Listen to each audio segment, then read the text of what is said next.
updates. Sa ating mga balita, BRP Sindangan at barko ng China nagkabanggaan sa Ayungin Shoal ayon sa PCG. College student patay sa pamamaril sa Masbate. Inflation rate tumaas ng 3.4% nitong Pebrero.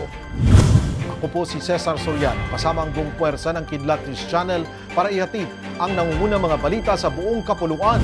Ngayon, nagkabanggaan ang barko ng China Coast Guard o CCG at Philippine vessel habang nagsasagawa ito ng resupply mission sa BRP Sierra Madre sa Ayungin Shoal ayon sa Philippine Coast Guard o PCG ngayong araw, March 5.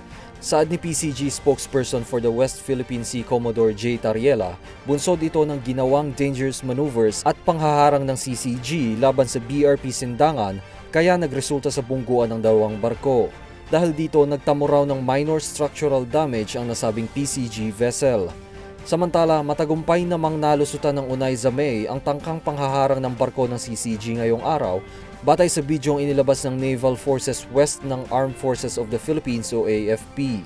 Kasunod ito ng panibagong RORE mission na isinagawa ng AFP para sa mga tropang nakahimpil sa BRP Sierra Madre sa Ayungin Shoal na sakop ng Exclusive Economic Zone ng bansa. Patay ang isang kolehiyala matapos pagbabarilin sa barangay Bagong Bayan sa Masbate City nitong Lunes. Ang biktima ay kinilalang si Cheryl Condeza, 32 taong gulang, kasalukuyang 4th year student sa Osmeña Colleges. Batay sa investigasyon, papauwi ang biktima mula sa eskwelahan nang pagbabarilin ito ng dalawang hindi pa nakikilalang suspect dakong alas 5:55 ng hapon nitong March 4. Hindi pa tukoy ng pulisya ang motibo ng mga suspect sa nasabing krimen.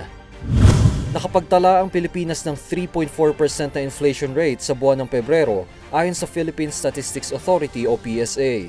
Saad ni National Statistician at PSA Chief Claire Dennis Mapa, mas mabilis ito kumpara sa 2.8% noong January, ang pinakamababang headline inflation rate mula pa noong October 2023.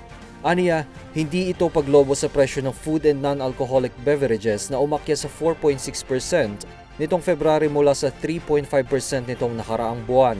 Sa kabila nito, pasok pa rin sa forecast range ng Bangko Sentral ng Pilipinas na 2.8 to 3.6% ang nasabing inflation rate. Para sa Kidlat News Updates, Juan Miguel Soriano nag-uulat. At inyo pong natungayan ang mga headlines sa nakalipas na mga oras.